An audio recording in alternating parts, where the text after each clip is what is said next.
മതസാഹോദര്യത്തിന്റെ നിറവിൽ കോട്ടയം താഴ്ത്തങ്ങാടിയിൽ ഇഫ്താർ സംഗമവും സ്നേഹവിരുന്നും. താഴ്ത്തങ്ങാടി മാർ ബസേലിയോസ് മാർ ഗ്രിഗോറിയോസ് ഓർത്തഡോക്സ് പള്ളിയിലാണ് ഇഫ്താർ വിരുന്ന് സംഘടിപ്പിച്ചത്. മീനച്ചിലാറിന്റെ കരയിൽ സഹോദരങ്ങളെ പോലെ താമസിക്കുന്നവരാണ് പള്ളിമുറ്റത്ത് ഒത്തുചേർന്നത്. താഴ്ത്തങ്ങാടിയിൽ ഇതാദ്യമായാണ് ഇങ്ങനെയൊരു സ്നേഹസംഗമം. താഴ്ത്തങ്ങാടി മാർ ബസേലിയോസ് മാർ ഗ്രിഗോറിയോസ് ഓർത്തഡോക്സ് പള്ളിയാണ് പ്രദേശത്തെ മുസ്ലിം സഹോദരങ്ങളെ പങ്കെടുപ്പിച്ച് ഇഫ്താർ വിരുന്ന് ക്രമീകരിച്ചത്. നാടിന്റെ പൈതൃകവും സൗഹൃദവും പരസ്പരം പങ്കുവച്ചു. എല്ലാവരുടെയും മനസ്സു നിറഞ്ഞ നല്ല സന്ദേശങ്ങൾ. മുസ്ലിം സഹോദരങ്ങൾക്ക് അവരുടെ നോമ്പ് റംസാനിൽ അവസാനിക്കുന്നു, ക്രിസ്ത്യാനികളുടേത് ഈസ്റ്ററിൽ അവസാനിക്കുന്നു.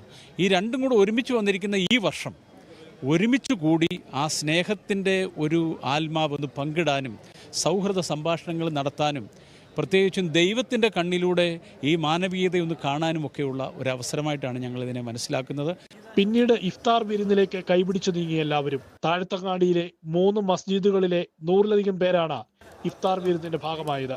വിഭവങ്ങൾ ഓരോന്നും പകർന്നു നൽകി സാഹോദര്യത്തിന്റെ രുചിയറിഞ്ഞ് ചെറിയ പെരുന്നാൾ ആശംസകൾ നേർന്നു.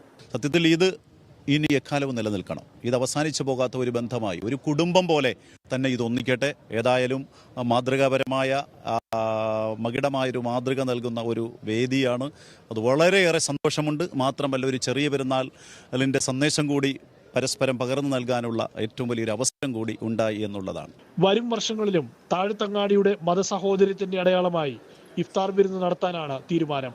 ക്യാമറമാൻ റെൻസി കുര്യാക്കോസിനൊപ്പം ബിനോയ് രാജൻ, മനോരമ ന്യൂസ്.